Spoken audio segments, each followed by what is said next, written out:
Thank you everyone for tuning in today. Today, I have the pleasure to introduce you to two amazing women.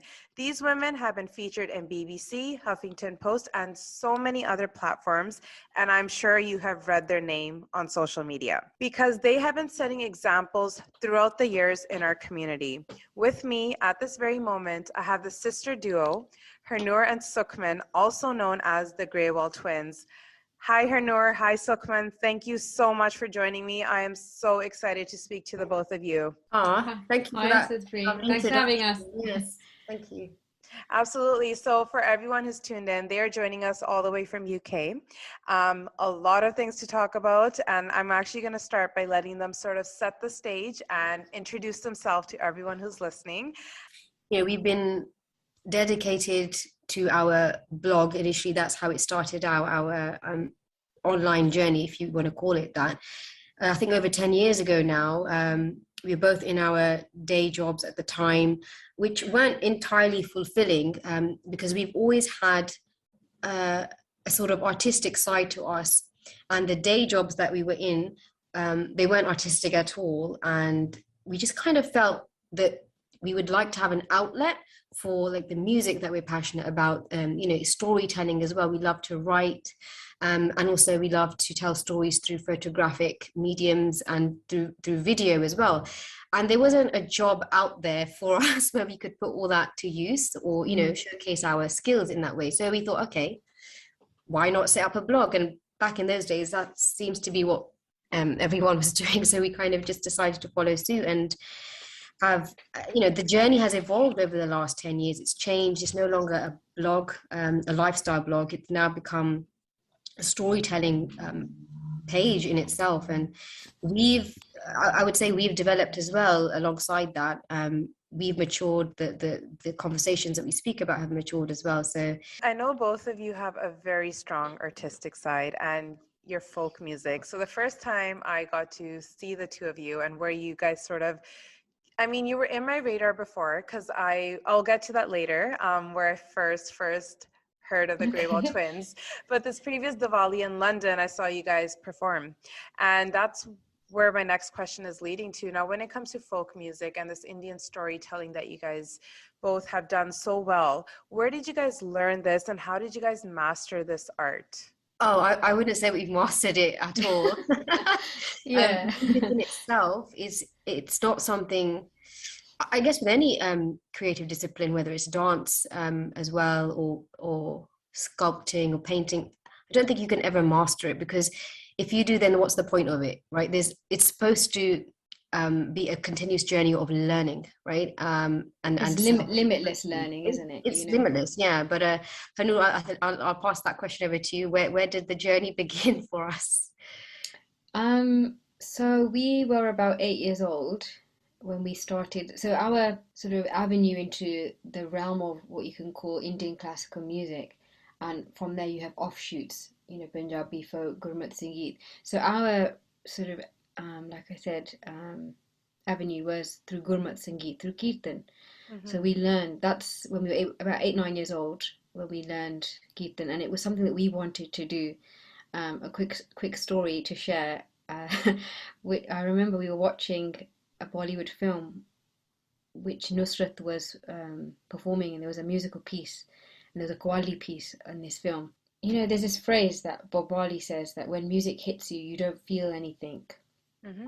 You don't feel any pain. And what happened there was the music hit us. We hadn't heard of Nusrat. We didn't know what that genre was, but it just captivated us. And we hadn't seen those instruments before. He was playing a vajja. There was a tabla. We'd seen them on the stage in Kirtan, but something about this was captivating. And as we know, the nature of Qawwali music is that it's very captivating and enchanting, and it steals your attention. And that's what happened. We were playing our game and it caught our attention, and there was this little cardboard box, and I remember we turned it to its side so that the lid became the flap of the vajja, the bakka or the fan, and then we drew keys on it to resemble the vajja, and our mum saw us. And she said, do you want to learn this? Because she clearly saw that we were inspired by what we'd just seen. We said, yeah, we want to learn this. This meaning whatever he was doing, and we didn't know what it was at the time. And mom, she saw the Vajra and she thought, right, Vajra means they want to learn Kirtan. So she sent us to a Kirtan class. And we were like, oh no, that's not what we meant. But the Kirtan, so we were 8, 9 years old, and that was our, like I said, where we started, and it opened our eyes into this deep ocean of Hindustani classical music, Rag Kirtan, of which we have many, many different genres. Qawwali, Punjabi folk. So to coming back to your question about the Punjabi folk, and if we think about Kirtan, when we think about the Guru Granth Sahib as a sacred Sikh scripture, a lot of people might not know that it's organized to melodies and specific sometimes measures of rhythms and things. But it's not just a classical text, it has components of regional folk music as well. So maybe somewhere along the line, subconsciously, that folk music seed was being planted through Kirtan, you could say. That's beautiful. I mean, I think a lot of us can relate to what you're saying, that being in that age and most of us being the first generation that was in a Western country, it's when we heard that Indian music is a curiosity that strike and that want to understand our culture more. I do want to talk about a very specific moment in both of your lives. So this is actually the first time I had discovered the Grewal Twins. It was on social media, and there was an article about how you guys changed the scene of weddings, Sikh weddings. You guys did something a little bit that was not considered traditional. As we know, in Sikh weddings, it is very common that a father hands over the palla. In both of your ceremonies, it was saying that your mother was giving you away. Now, I wanted to ask the both of you, why did you believe this was an important message to share with the world, and what message were you trying to convey through this? Okay, so that photo. So first of all, just to be clear, it's just me that's married, her Noor. Sukhman is not married. So what happened was we got older sisters. We're the youngest of 5 daughters, and our other older sisters had, I think 2012, one of our sisters got married, and our mum had performed the Palla ceremony back then. This was before you had things like social media to the level that it is now, or it was in 2016 when that photo went viral. So she done it then, and I guess you could say the decision was natural. It didn't require any thought because we didn't really have any male family members. And just to give some context as well, our mum has always been very progressively minded, and we'd grow up seeing her do things around the house that are traditionally, not even traditionally, things that we commonly see men doing, and therefore they get stereotyped as gendered roles. But in reality, there's no such thing as gendered roles. A woman can be a mechanic, and as we see in the chef world, most of the chefs are men in an industrial kitchen. So there's no real, these are constructs of society. And we'd seen our mum basically doing things that normally you'd see a man do, fixing things around the house and whatnot. And she always used to say to us that whatever a man can do, you can do. And I guess we were very young, we were not aware of how the world and society boxes people according to your gender, and she was kind of preparing us for that. Having 5 children, she obviously knew 5 daughters. we were going to be up against 5 daughters exactly, and so it was something that was ingrained in us, and we didn't think twice about it. Like I said, our older sister in 2012 got married, and again, we didn't need to think about it. It was just, she is the one that has raised us. Why shouldn't she get to do that? Why should it only be reserved for a male? If you come from a single parent family, you don't have a male member for whatever reason, we naturally think if there is no dad, an uncle should do it, or a brother. That's normally what we've seen. But in this instance, we felt she was the right person to do it. And if our dad was here, we would have got them both to do it.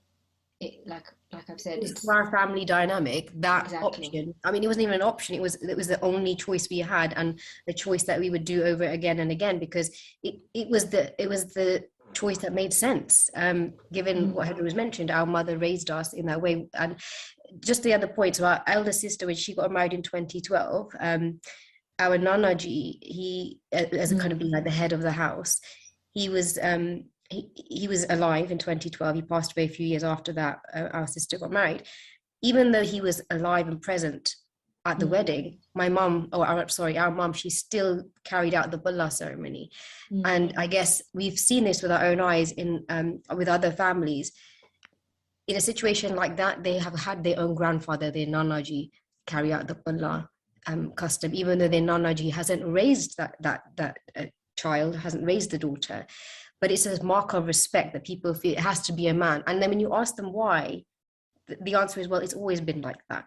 And I think just to touch on the cultural aspect here, the reason why it has always been a man, whether that's your father and in his absence, a grandfather or a brother, or any other male member of your family, excuse me, back in the day when people got married in India, in the villages and whatnot, the Bharat consisted of only the male members of the family. And that's because when they would leave their home, their village, to go to the bride-to-be's village, that route, that journey could often be dangerous, and there might be people like thieves and bandits on the way. So you wouldn't take your women folk with you, because that you're putting them at risk.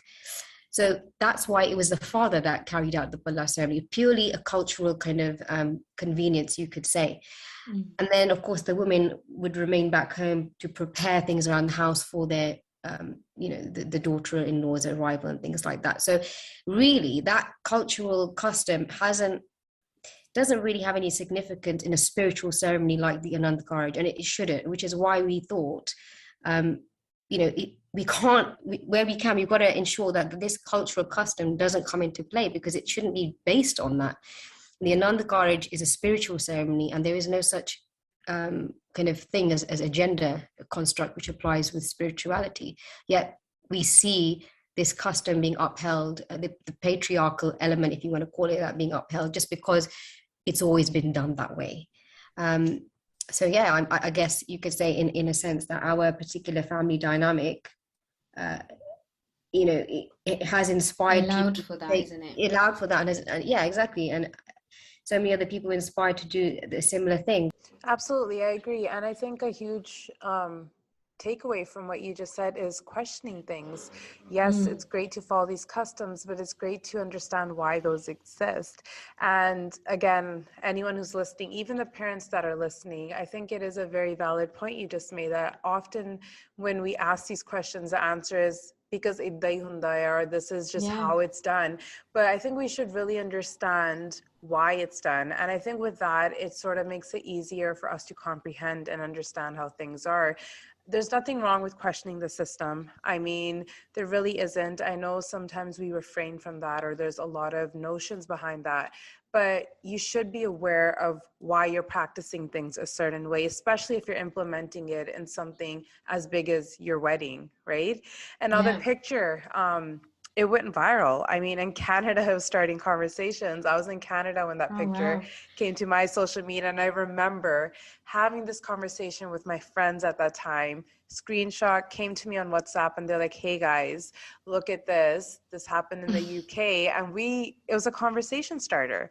We started talking back and forth of what our thoughts are on this and what our viewpoints are. It was mixed reactions. So some of us were, yeah, that's so cool, I want to do that at my wedding. Some were like, I don't know if I'm doing a traditional ceremony, why would I not follow the traditions?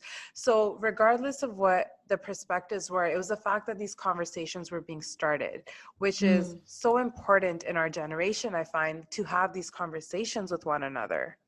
That's exactly, you hit the hammer on the nail there, because that's exactly what we need to be doing with our culture, right?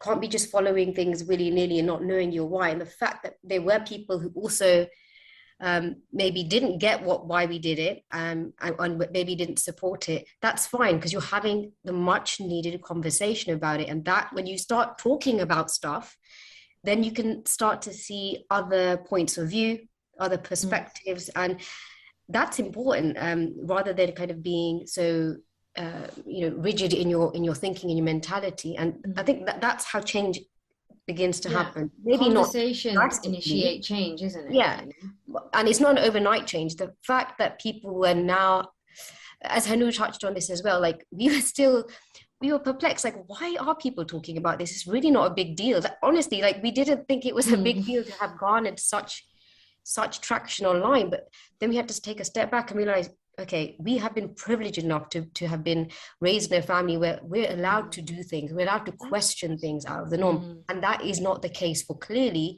countless families around the world. And that's why, like, you know, you just mentioned there, Sapreet, that some people were like, no, should have been like kept to the way that it's always been done.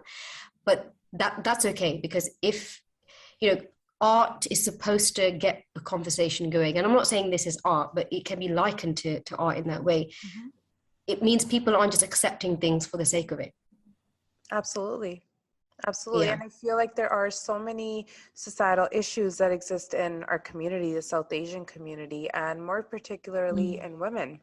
And I do see a trend happening in the younger generation where things are being talked about. Changes are happening. We've seen a few movements as well. But in the current society, I'm asking the both of you this because you guys have such a strong perspective to things that I really, really appreciate, is when it comes to South Asian women, especially in our age group, what do you believe the current preceding issues are that we're dealing with at this moment? That is quite a question, Sapreet. What are The reason I'm asking is the second part I want to add to this question is, what responsibility do you believe our current generation has towards defeating these issues? How do we work towards it? How do we start these conversations? You guys have taken your path, whether that's through your social media or whether that's through your storytelling, whether that's educating others about this. But what can all of us do? Each individual, what is our responsibility towards working on these issues that are existing in our society at the moment? It's what you guys were already doing when you got that WhatsApp message, right? The picture, you were having a conversation about it. It's as simple as that, right? Being open to have conversations like that and other taboo subjects, rather than just, you know, accepting blindly, like our parents did and their generation. No, bas idda hi hunda hai. We are not that generation where we're just going to blindly follow something, because, you know, most of us have had the opportunity for higher education. We've gone to university, and environments like this encourage you to ask questions, right? And that's kind of where we've seen the clash of values, clash of kind of within the generations, because there's people like us who are saying, well, we want to know why, and it's okay if you can't give us the answer, but don't tell us to blindly follow something for the sake of it either, which is going to obviously irk the previous generation. But to the first question that you asked, Sapreet, about some of the issues that within that women are experiencing, the one that for me, it's patriarchy. That often people think that is something that men are propagating, but it's not. It's also women that are propagating that as well. For example, like, just to use the Bulla ceremony example as well, I do recall now there was also one lady, I think in one of the comments on the post on Facebook, she also had a similar view to this Hindu priest as well. She didn't realize that how she's upholding the patriarchy. We women are conditioned to do that as well. And I think it's quite sad to see that, you know, this whole mother-in-law, daughter-in-law kind of the relationship that, the spat that we often joke about it now in certain Punjabi songs, but actually, if you think about it, why does that happen? It's where men and women are trapped in the patriarchy. And I think we need to have conversations where, you know, things like, okay, I don't wish to change my surname after marriage, and have a conversation about that, rather than expecting your wife to just follow that custom because it's always been done that way. It's a choice that should be up to the women. To add to that, actually, with this talk of patriarchy, this really deeply entrenched, toxic, and dangerous system that we are all blindly following because it's just the done thing. There is a narrative part of that which we probably have heard. The English, it's in Punjabi as well, but the English translation of it is that a woman is a woman's worst enemy. This is probably something that you might have heard, but we've definitely heard this growing up. And where does that come from? It's this thing that Sukma's mentioned about the mother-in-law, daughter-in-law tensions, Yeah. you know, and that there can only be space for one woman to thrive. There's not that you can't all do that. I think it comes down to that as well. And to answer your question about what are these prevalent problems, yeah, definitely I think it comes down to not acknowledging that women are part of the problem as well. They can be. The patriarchy, people think instantly, they think, oh, it's to do with men, and a lot of it that is being driven by women who are willing to uphold these outdated notions that suppress women. They don't realize they're being suppressed. And if we take the example of female infanticide, I know it's a heavy thing to talk about, but there's a few things, these are things that we've shed light on through creative mediums as well. Yes. Female infanticide is quite ironic that if you look at the statistics, specifically to do with Punjab now, the northern state of India, where we're from, the people that are advocating the abortion of the baby girl when they find out it's a baby girl is the women. It's the women of the family mostly doing that. Yes. It's the mother-in-laws and the other sort of elder ladies that are saying, not less so the men. It's mostly the women saying we need to have a son to carry on the family name and, you know, to have the legacy, fulfill that legacy. And there are many, many statistics that prove that it's the women that do that. And so look at the woman. The woman is the one that gives birth. From her comes everybody. And she's the one that's saying, no, that's devaluing herself. I don't know if they are aware that they're doing it. You know, it's nonsensical to think that. Yeah, there are men, of course, there are cases where there are men, but by and large, it's the women that are propagating this notion that a woman is not important. And to give my own personal example as well, you know, I didn't change my surname. My surname is my surname that was given to me at birth. Wherever we can try and influence change, and it's not for a societal level, it's for me, for an individual level, but the individual can make the ripples in society. That's how I believe it works. If you think about Rosa Parks during the civil rights movement, one woman who decided I'm not going to give up my seat on the bus, that caused ripples in the civil rights movement and changed so many things. So if you can, you have to be the change you want to see. It comes down to that. And for me, this was a big part of liberating myself and my ancestors before me, who were not allowed. Forget about even having lofty ideas like this. They weren't even allowed to even speak. Choice was not something that was granted to them, and that's something we have. I had the opportunity to think about if I wanted to change my surname, and I chose not to. And I spoke with my husband about it, and at first he was confused because that's not the done thing. He couldn't understand, and he's a very open-minded person, but he didn't understand why I wouldn't want to take his family surname. And through dialogue, the thing that initiates change, he understood, okay, you don't need to. You know, a woman at her time of her wedding gives up everything. She gives up her family most of the time. It doesn't happen so much if you now don't live with your in-laws, but for those that do, and that's being the tradition, no matter what culture you're from, you leave your family, your comfort zone that you've grown up with, you go and live with someone else and their ways, which might not be aligned with yours. Then you have to give up your name, you give up your identity. If we take the example of the Mr., Miss, Mrs. and Ms. in society, when you check that box, a Mr. will always be a Mr., whether he's married, single, widowed, divorced. Whereas there is something in society that tells you the status of a woman. Miss, usually unmarried, Mrs., married, Ms., divorced, widowed, or otherwise. You know, why is this? Why does that exist? Why do we need to know the status of a woman? And there's so many levels of society, women are subjected to be defined by their gender and are restricted. And that by me not changing my surname was a way to liberate and be that change that I want to see. And that's something that a lot of people don't know. You know, they know us from this Balla picture, but on many levels where we can create that change, we have tried.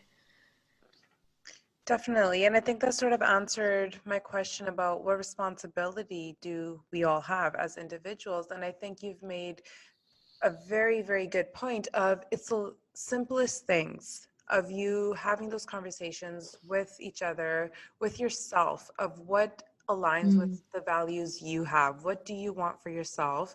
And finding that way, whether that's having that conversation with your partner or your family or whatever it might be. But it's understanding that you have the option to question things and also make these decisions independent of those societal paths that already exist. You can create a new path, you can lead the way. There may be challenges, but at the end of the day, it's going to be worth it. Can I just say, Sapreet, there as well, you know, us, Sukun and I, we identify as Sikh, from the Sikh faith. And if we look at the Sikh faith, the Gurus all were social leaders, social revolutionaries. They questioned the authority of their day. They did not just take things at face value. Every single one of them questioned. And from that is where we also take our inspiration. That the fact that our own Gurus, you know, Guru meaning teacher, these are the, we try in our everyday life to imbibe their teachings on how to live. And if we take the example of Guru Nanak, he can be considered one of the early feminists of the 15th century from India, because he was the one, as we all know, and for those that don't know, wrote a piece of Bani or poetry, spiritual poetry, where he elevated the status of women, where he said, why do you call her bad?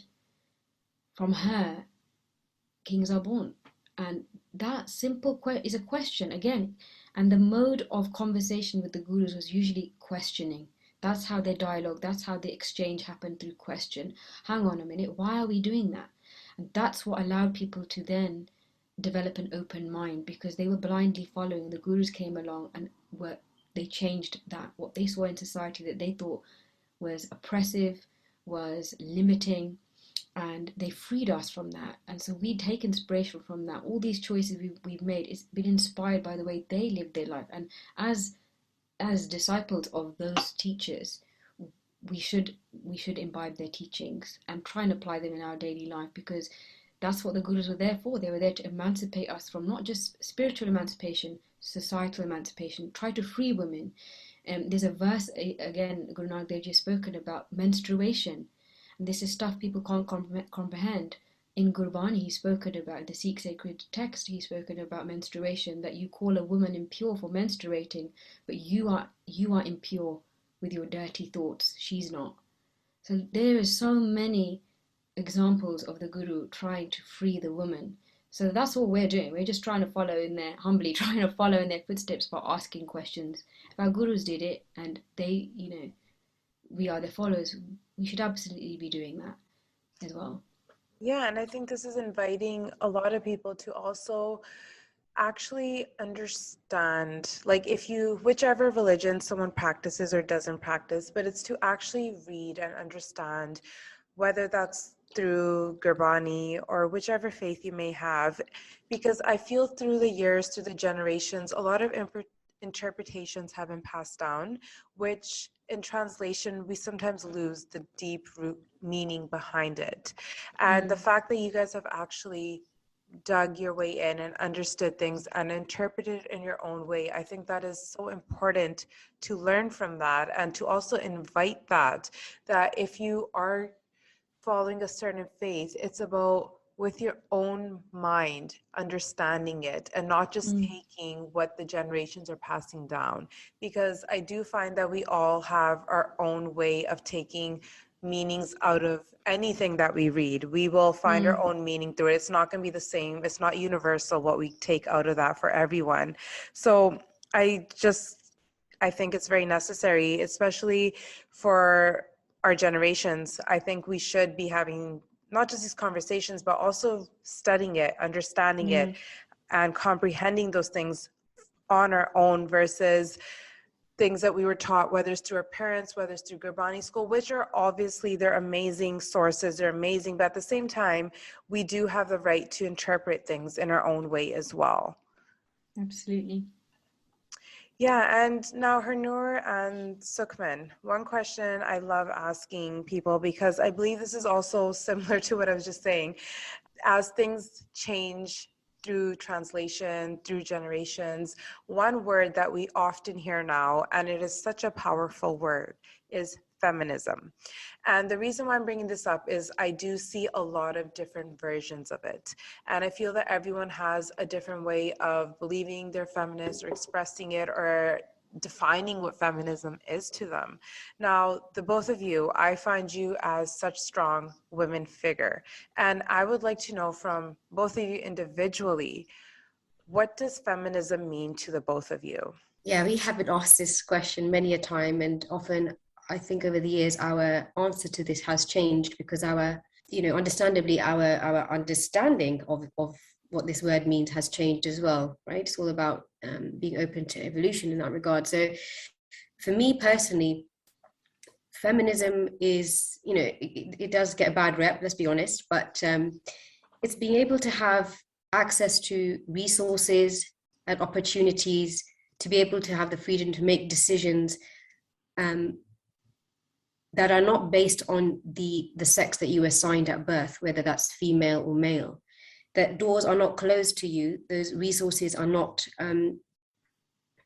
taken away from you based on something that at birth was completely out of your control. So my understanding of feminism it's not just the advocacy of women's rights. At least, again, my humble understanding, it's to ensure that men also don't get left by the wayside, i.e. how they are also trapped within the patriarchy. So when I say that feminism gets a bad rep, often I've heard people say things like, feminists are man haters or they're devaluing men. And perhaps there are some women out there who are doing that. But for the most part, it's coming down to having, if I go for a job interview, I shouldn't have to sit there and worry that the fact that I'm a woman is maybe a hindrance to me getting that job, or, the likelihood of me being promoted at work is pretty slim compared to my male counterpart, or I have to think twice about, having a child and progressing in my career because it might set me back a few years and whatnot. Do men have to think about stuff like that? These are just things to think about. So that again, so that's my understanding of it. And there's something that it's a powerful quote by Abdul Baha'i of the Baha'i faith. If I can read that out, and it really resonates with me. So he said, the world of humanity has two wings.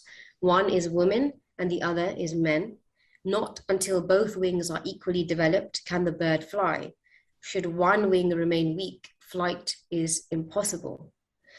And I think that's a really powerful statement, that we're not asking to, we're not saying that men are better than women or women are better than men. Because I have seen some quotes online as well, and like posts where people say, women are the better of the two sexes. And it's not about being better or inferior. It's about understanding that we each bring something valuable to the table. It's recognizing the differences as well, because biologically men and women are different, of course, that goes without saying, but those differences shouldn't hinder your progression politically, economically, or socially, right? Or in any other way. And of course, a bird can only take flight when both of those wings are strengthened. Cannot do that when only one wing, and let's just use the example of the male wing, for example. If that is the only one, if that muscle of that wing is strengthened, it has to have across the board, right? So that's my understanding of my very humble attempt at explaining my understanding of feminism. I will agree with that, obviously, that it's about, someone mentioned recognizing difference, recognizing and respecting difference. As she said, we are biologically not the same. But our contributions shouldn't be based on something that was by birth not in our control. Respecting difference and feminism, I think, is freedom to make choices that are not limited by this societal construct, because that's what it is. We are boxed by that. If we take the example of a daughter-in-law, she's often measured by how good she can cook, how good is she in the kitchen, is she submissive, these kind of things. Whereas, and if she speaks, I don't even like to use the word outspoken, because that word never gets used against a man. If she just voices her voice and her thoughts, she is labelled as someone who wasn't raised well. Whereas a man is never really labelled as opinionated. This label is always used against a woman. So these are, freedom from these shackles, societal shackles, is what feminism means to me, I would say. Appreciate you both coming on air today and talking about all these topics so candidly. It does mean a lot to me to be able to share your guys' thoughts and opinions with everyone who's tuned in. Before we go, one last question for the both of you. I was actually not a question. I was actually hoping you guys could share some words of advice, how they can work towards accomplishing their dreams, or what they can do to start paving the path, how you guys have been so successful in this. If you could just share some words of wisdom. That's so sweet. Success, wow, what a word. We still feel like, we're not quite there. Some days we do feel it, but success is not something I feel will be, That means different things to different people. to different right? people. It's subjective. But the fact that you see us like that is that's really means a lot. touching. Thank you. Really touching. I mean, I guess it's a word of advice or just some wisdom. This isn't my personal wisdom, and forgive me, I don't know who said it, but it's something I came across and it was quite powerful. So, about chasing your goals or your dreams, it's a proverb. So an arrow finds its place only when a target is set. So essentially, know your why and know what your destination is, but it's okay to change that along the way.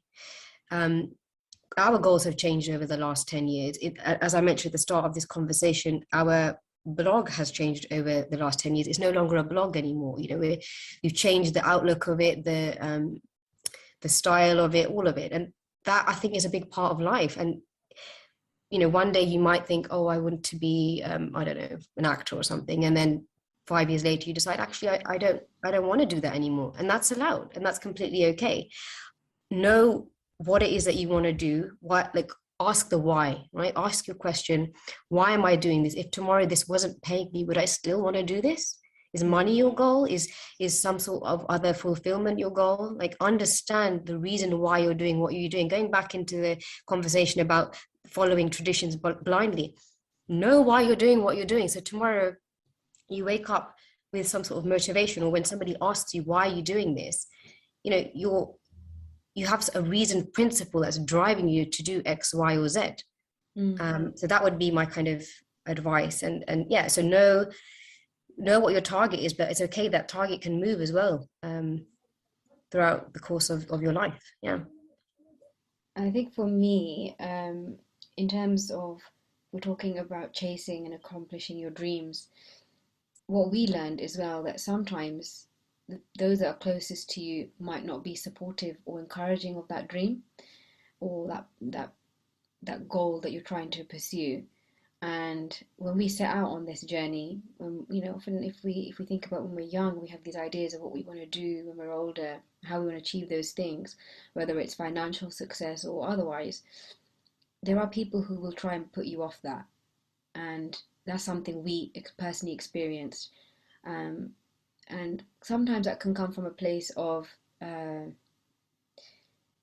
insecurity. It can come from a place of jealousy as well. If someone sees that, if they can't do it, then they'll try and put you off it. Why should you be doing that? I can't do that, or I don't know how to do that. And that is rooted in insecurity. So sometimes that will come from those, could be family members, could be friends, and you will lose people along the way who will not understand why you're doing what you're doing and not resonate with it. And sometimes that will make you question whether you should continue and whether it's the right thing. But that's all what we see as sometimes obstacles, and that can be a distraction. And if you give in to that, then you didn't really want the thing that you wanted in the first place, which comes back to Sukhman's thing about knowing the why. If you really know why you want to do it, no matter who comes in your way, what obstacle comes in your way, whether it is a family member, friend, someone's close to you, they won't be able to sway you from that. And I think when we think of success, we think of all the positive things, but there's a side to it that people don't talk about, and it's the things you have to lose to gain that ultimate outcome. Just to add to that as well, so sometimes that journey in chasing or accomplishing your dreams, it can be quite lonely as well, right? There's a lot of rejection as well, a lot of kind of second guessing yourself. Imposter syndrome that creeps in as well. And sometimes it's yourself that's your own obstacle that's standing in your way. It might not necessarily be these people around you as well. Again, so, you know, as Henry mentioned, that's why it's important to know, why am I doing what I'm doing? What is what's the factor behind this? And I think in this generation, and it's sad to say actually, I'm not sure people are patient enough to kind of ride it out, right? Like the journey of attaining a particular goal, for example. It's not something that happens overnight, but I think with the generation of this kind of instant gratification, like with social media and other things, like, you know, you can purchase something online at the touch of a button. This kind of culture has allowed for, I guess, people to give up quickly, and they want that goal to be achieved now. And I think something that, you know, if I may credit our parents' generation, they were patient. They were really super patient. You know, as they say, penny jorke, right? They would save up pennies by pennies for their home, to send money back home, just to even put together a ticket for a flight back home. Can the same be said of our generation? Possibly. But I think, yeah, having some patience as well, because with yourself as well, have some patience with yourself. If you feel like you've been at it for 5 years, like with our musical journey, we were 17 when we started thinking seriously about, okay, music might be the thing that, you know, that we wish to be like our bread and butter, right? And we had all these grand ideas of, all right, you know, it'll take us 2 years to get there. Where's there? Where is this, you know, where is this location of there? And I often tell myself this now. I'm like, I'm exactly where I need to be. You know, we are exactly where we need to be right now. And as long as we're enjoying what we're doing, it doesn't matter what does there look like. What there looked like 10 years ago isn't what it looks like now, right? And some of our performances that we've done are the ones we haven't been paid for back in the day, right? Yes. And we did it because the passion was there. We enjoyed it. It doesn't matter if there was a monetary gain to be had. Those have been some of our most satisfying performances. So it comes back to that thing that, what are you doing this for? And for us, everything that we do with this storytelling platform, through the musical exploration and the creative medium, this is for the culture. This is why we do it. It's something bigger than us. Community as well. And ultimately, I think the most important thing is, you know, don't let your health be compromised. I've seen all sorts of strange things online where people are like, you know, foregoing their sleep and whatnot. I'm like, really, no, don't do things like that. You know, your health is important, because if you haven't got that, then you won't be able to chase your dream or make your dreams come true, right? And above all, don't forget to be kind to people around you. That's the most important thing. To me, that's the ultimate mark of success in a human being. It's not what you've acquired materialistically or financially. It's, how do you leave another person when you've left their company? Have you left them in a better state? Are you kind towards them? That to me is a sign of a successful person. And surely that's what we should all aspire to be.